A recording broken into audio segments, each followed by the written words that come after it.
Hello! I'm starting a new project today. I'm going to transform my garden shed into a giant camera and take a bunch of pictures with it. I'm going to share a variety of different processes that I use when working with these kind of cameras, as well as some of the build and the setup and the mechanics of the thing and how it works. So yeah, here we go.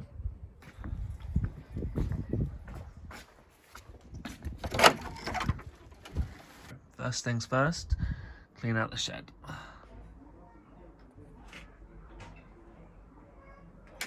That's better. So I'm going to extend the shed a little bit. I'm going to bring the front out just to give myself a little bit more space to work with inside, and also to allow myself to project a bigger image onto the back wall. If it's too thin, then obviously I've not got a lot of space to work within. So the lens is going to be here at the front, and that board at the back there is what's going to hold the paper.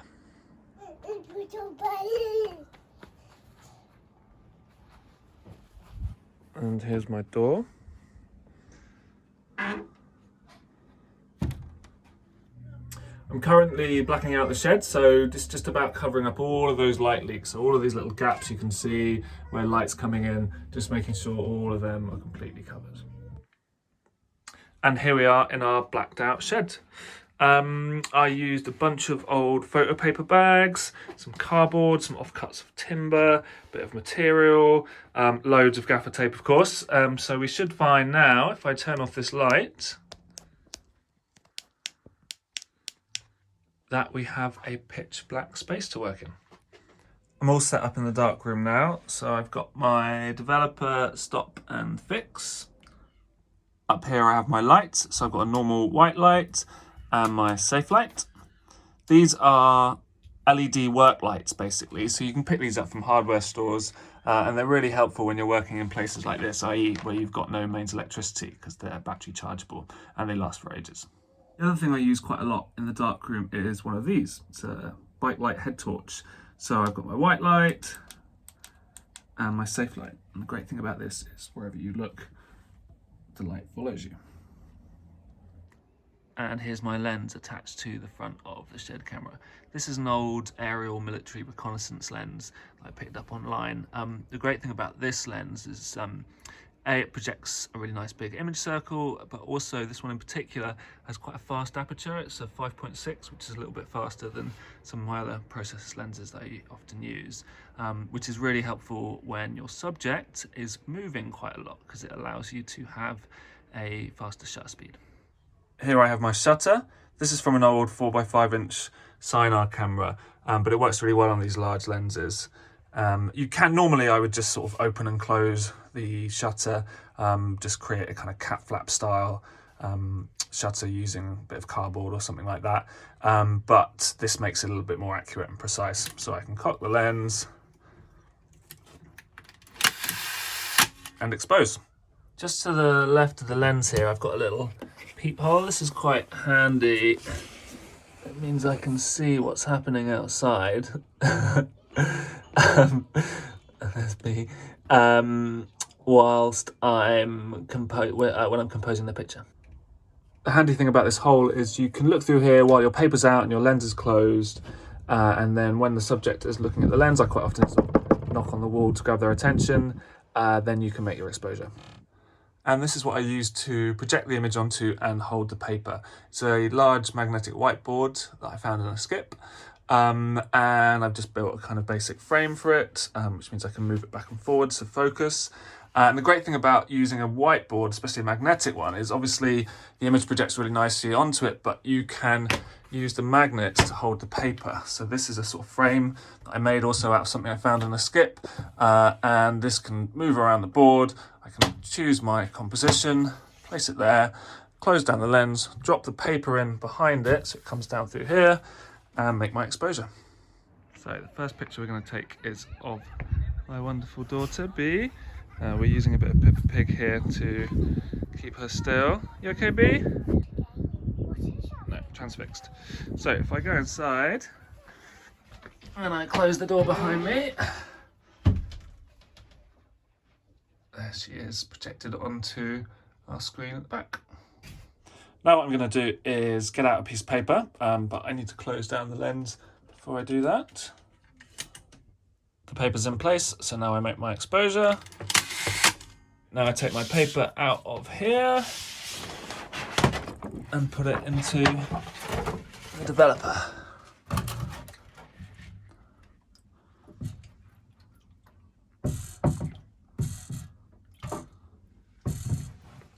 And hopefully we should see an image start to appear.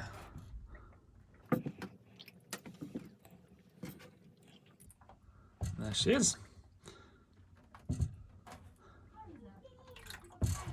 That's been in there for about 2 minutes, so now we need to put it into the stop. Not easy doing this with one hand in a confined space, but we'll manage. So about 30 seconds in here. And now into the fix.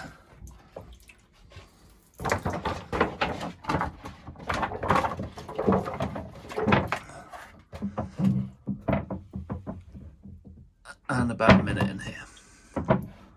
And now we can look at it in the light. And there we have our paper negative. And now I want to take my fixed print outside and get it into the wash. I'm going to want to rinse it for a couple of minutes, get all those chemicals off it. So chuck it under here.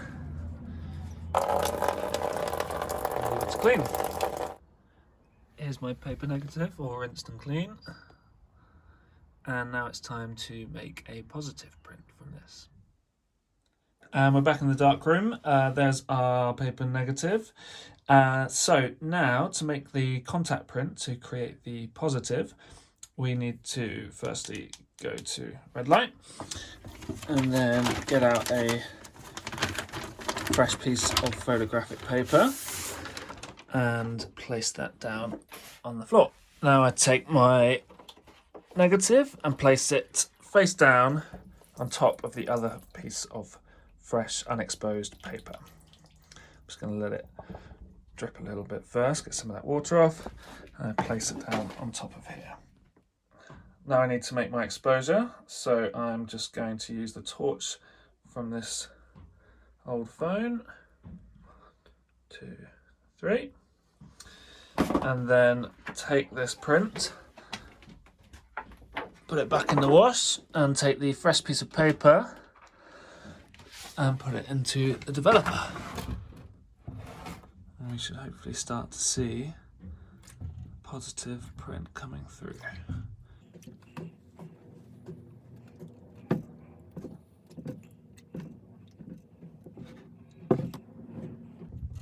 There it is. So a couple of minutes in here and then into the stop for 30 seconds and then into the fix, and we can have a look at it in the light. Our print's been in the fixer now for a couple of minutes, so we can take it outside and have a look at it in the light.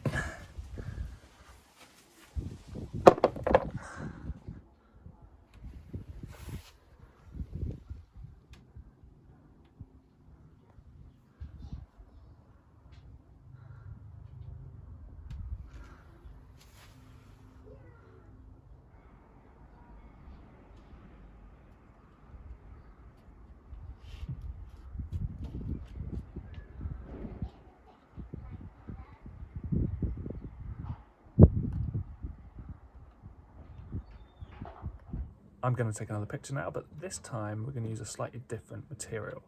I'm going to use a direct positive paper. So this stuff uses the same process that the normal negative paper uses, so develop, stop and fix in the darkroom, but at the end of the process you get a direct positive image. So it means you can skip the contact printing phase. The disadvantages are it's a bit more expensive and it's a lot harder to work with, but when you get it right, it's absolutely incredible. You get these beautiful, delicate, intricate, one-of-a-kind photographic prints. So let's have a play with that. And here's what I'm going to photograph. It's a rather generic and obvious still life, I'm afraid, but it will do for demonstration purposes. So if we come back inside the camera and shut the door, can see the image we're going to take.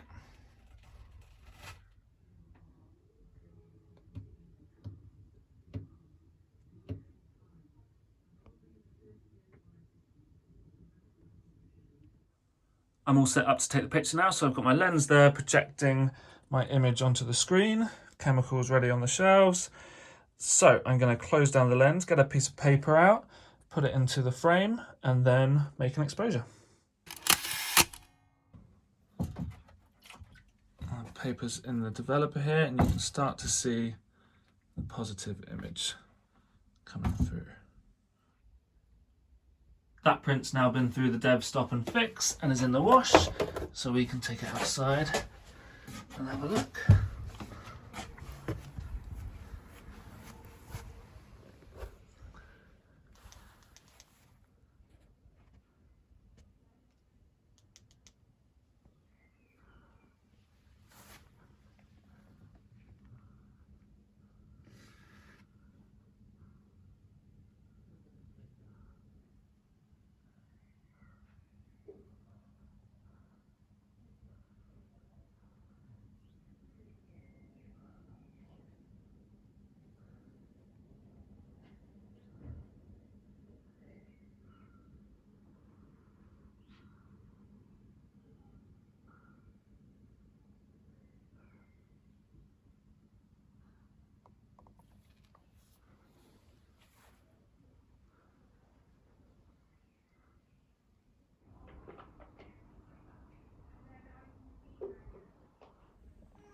Next up, we're going to take some pictures in colour using a reversal process that I've been working on recently.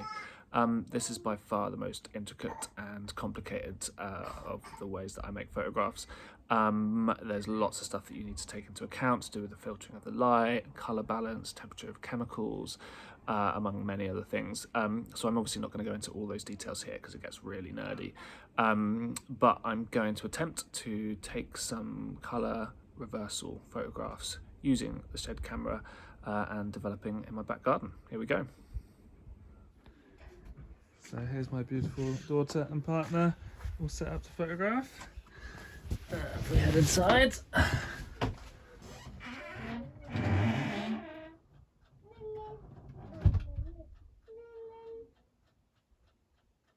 Now the first few steps of this process require complete darkness, so I'm not going to be able to use a red light and therefore film any of this. But what's going to happen in a moment is I'm going to shut down the lens, get out my paper and place it there on the board, make an exposure, and then develop that picture in the pitch black inside the shed here. And then a few steps after that I can do in daylight, so I'll pick up from there in a moment.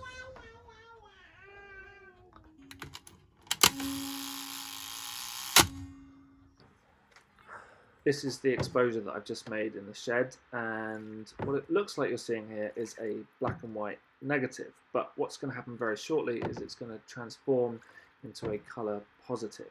This is normal colour darkroom paper, developing in RA4 chemistry. As I said, this is a really complicated and intricate process, so I'm not going to go into all the details about it here. I hope to make a separate video about this in the future. There's something really exciting about this process, the fact that a colour positive image is emerging out of a black and white negative, and that it's happening in daylight as well. It kind of messes with our understanding of what a photographic print should do. And also the quality of the pictures is quite magical. The way the colour registers within the print and the particular texture of the image is quite unique. So I'll let this develop a bit more and then on to the next step.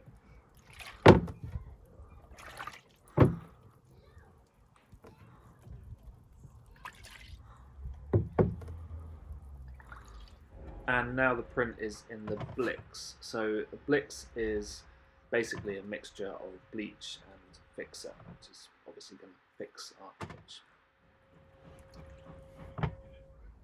And here's our fully developed colour reversal print.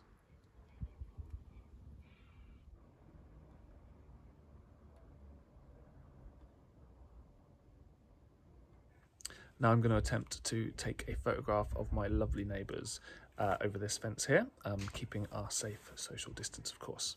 Okay, gives a wave. I'm going to take this picture on the direct positive paper again, so it's going to be exactly the same process as I used before. 3, 2, 1, and relax. So I've just made the exposure onto the direct positive paper, and it's currently in the developer. Hopefully we should see a positive image starting to come through. And there's our positive print and developer. So this now goes into the stop and fix, same as the normal negative paper, and then we'll go and look at it in the light. And here is our print in the wash, so now we can take this outside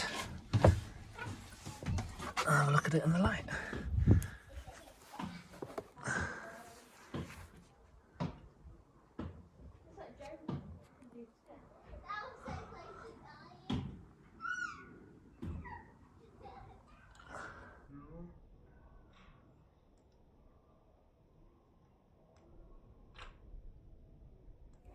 The last thing I'm going to play around with today is using some homemade developer to develop our pictures.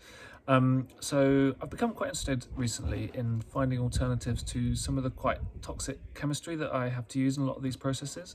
And one of these alternatives is Cathinol. So Cathinol is basically homemade developer. It works for paper and film. And you make it out of stuff that you'll either have lying around the house, or if you don't, you can pick them up at your local supermarket.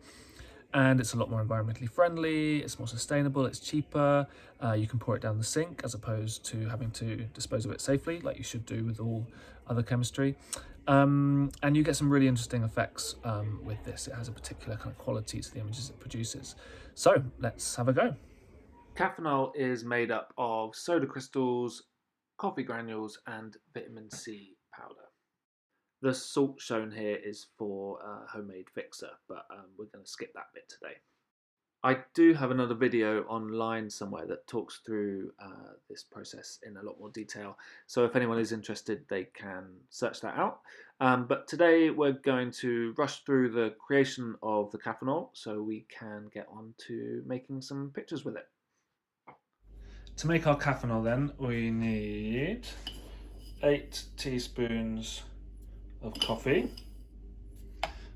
and give that a stir,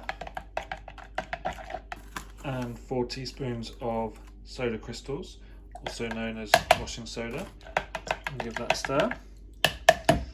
And then our vitamin C. So I've ground up a bunch of vitamin C tablets because I didn't have any vitamin C powder. That's what most people advise you using, but this seems to work fine. I'm just going to put this into a little bit of boiling water just so it dissolves properly. Just a drop in there before I add it to the main mix. And that's all going into 500 millilitres of water.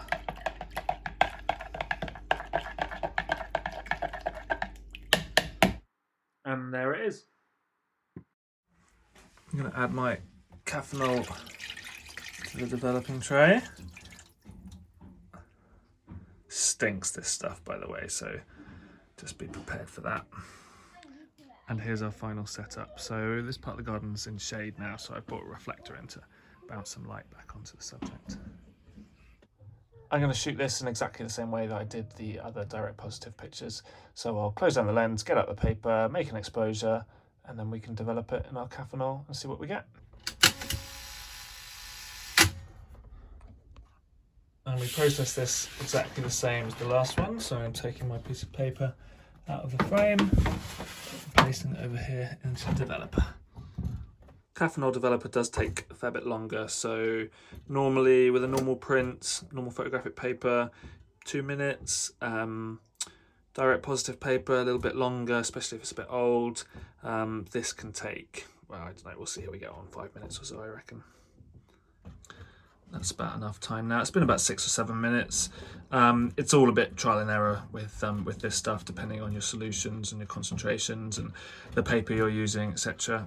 But let's see what we get with this. So stop, fix, and we'll have a look at it in the light.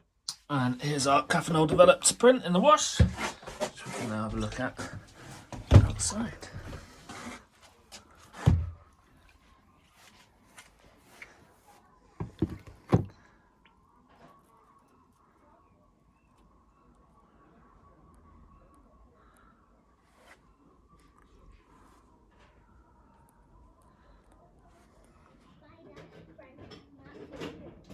you can see in this picture that there's this really nice sepia tone to the image.